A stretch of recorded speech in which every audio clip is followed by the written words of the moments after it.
जय श्री कृष्ण मित्रों पौष मास कृष्ण पक्ष की सफला एकादशी का व्रत श्रद्धा पूर्वक करने से और इसकी व्रत कथा श्रवण करने से जीवन में अपार सफलता मिलती है। समस्त पापों का नाश होता है। जो भी मनोकामना होती है भगवान श्री हरि की कृपा से वह पूर्ण हो जाती है। तो मित्रों, आज आपको हम बताएंगे इस साल 2022 की आखिरी एकादशी कब रहेगी, इसका पारण आपको किस समय करना चाहिए। तो मित्रों, आप सभी का बहुत बहुत स्वागत है आपके अपने ही चैनल एस्ट्रो गुरुजी में। यदि आपने अभी तक हमारे चैनल को सब्सक्राइब यदि नहीं किया हो तो अभी सब्सक्राइब कर लें और बेल आइकन को अवश्य दबाएं, जिससे हमारे अगले आने वाले नए वीडियो की नोटिफिकेशन सबसे पहले आपके पास पहुंचे। आप नित्य नई नई ज्ञानवर्धक जानकारियां व नित्य का राशिफल हमारे चैनल से प्राप्त करते रहें। तो पौष मास के कृष्ण पक्ष में पड़ने वाली एकादशी को सफला एकादशी के नाम से जाना जाता है। हिंदू धर्म में एकादशी का बहुत ही अधिक महत्व होता है। हर मास में 2 बार एकादशी आती है। साल में कुल 24 एकादशी पड़ती है, एक शुक्ल पक्ष में और एक कृष्ण पक्ष में आती है।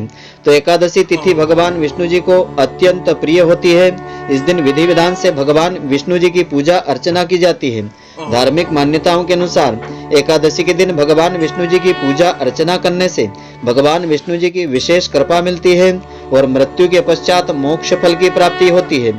तो सफला एकादशी के दिन श्रद्धा पूर्वक पूजा आराधना करने से और व्रत कथा को श्रवण करने से जीवन में अपार सफलता मिलती है, समस्त पापों का नाश होता है। तो आइए अब हम जानते हैं सफला एकादशी का शुभ मुहूर्त क्या रहेगा। सफला एकादशी तिथि रहेगी दिनांक 19 दिसंबर 2022 को रहेगी। एकादशी तिथि प्रारंभ होगी 19 दिसंबर 2022 को 3:32 रात्रि से आरंभ हो जाएगी। एकादशी तिथि समाप्त होगी 20 दिसंबर 2022 को दोपहर 2:32 पर समाप्त होगी। व्रत के पारण का समय रहेगा 20 दिसंबर 2022 को प्रातःकाल 8:05 से आरंभ होकर के प्रातःकाल 9:04 तक का समय रहेगा। इस समय अवधि में आपको इस व्रत का पारण कर लेना चाहिए। तो पारण तिथि के दिन हरिवासर समाप्त होने का समय रहेगा 8:05 का समय रहेगा। तो सफला एकादशी की पूजा विधि इस प्रकार से है। इस दिन सूर्योदय से पहले उठ करके स्नान आदि से निवृत्त हो जाएं, सूर्य देवता को अर्घ्य चढ़ावें और अपने घर के मंदिर में शुद्ध घी का दीप प्रज्वलित करें। भगवान विष्णु जी को गंगा जल से अभिषेक करावें। भगवान विष्णु जी को पुष्प तुलसी दल अर्पित करें। अगर संभव हो तो इस दिन व्रत भी रखें और भगवान की आरती करें, भगवान को भोग अर्पित करें। इस बात का विशेष ध्यान रखें कि भगवान को सिर्फ सात्विक चीजों का ही भोग लगाया जाता है। भगवान विष्णु जी के भोग में तुलसी जल जरूर सम्मिलित करें। ऐसा माना जाता है कि बिना तुलसी के भगवान विष्णु जी भोग को ग्रहण नहीं करते हैं। इस पावन दिन पर भगवान विष्णु जी के साथ ही माता लक्ष्मी जी की श्रद्धा पूर्वक पूजा करें। इस दिन भगवान का अधिक से अधिक ध्यान भजन आदि करें। आप चाहें तो विष्णु सहस्त्रनाम या विष्णु चालीसा का पाठ कर सकते हैं। इसका अनंत गुना फल प्राप्त होता है। तो एकादशी व्रत की पूजा सामग्री इस प्रकार से है। श्री विष्णु भगवान का चित्र अथवा मूर्ति आपको रखना चाहिए। पुष्प, पुष्पमाला, दुर्वा, तुलसी दल रखना चाहिए। नारियल रखना चाहिए। सुपारी, फल, लौंग, धूप, दीप, मिष्ठान आदि आपको रखना चाहिए। इस प्रकार से पूजा सामग्री आपको पूजन में सम्मिलित करना चाहिए।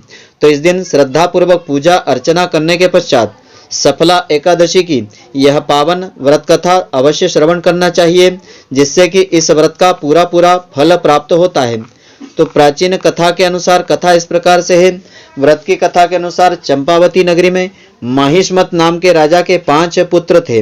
बड़ा पुत्र चरित्रहीन था, देवताओं की निंदा किया करता था, मांस भक्षण और अन्य बुराइयों में उसने प्रवेश कर लिया था, जिससे राजा और उसके भाइयों ने उसका नाम लुंभक रख दिया था और राज्य से बाहर निकाल दिया था। फिर उसने अपने ही नगर को लूट लिया। एक दिन उसे चोरी करते सिपाहियों ने पकड़ लिया, पर राजा का पुत्र जानकर के पुनः छोड़ दिया। फिर वह वन में एक पीपल के वृक्ष के नीचे रहने लगा। पौष मास की कृष्ण पक्ष की 10वीं तिथि के दिन वह सर्दी के कारण प्राणहीन सा हो गया था। अगले दिन उसे चेतना प्राप्त हुई। तब वह वन में फल लेकर के लौटा और उसने पीपल के पेड़ की जड़ में सभी फलों को रखते हुए कहा, इन फलों से लक्ष्मीपति भगवान विष्णु जी प्रसन्न हो जाएं। तब उसे सफला एकादशी के प्रभाव से राज्य और पुत्र का वरदान मिल गया।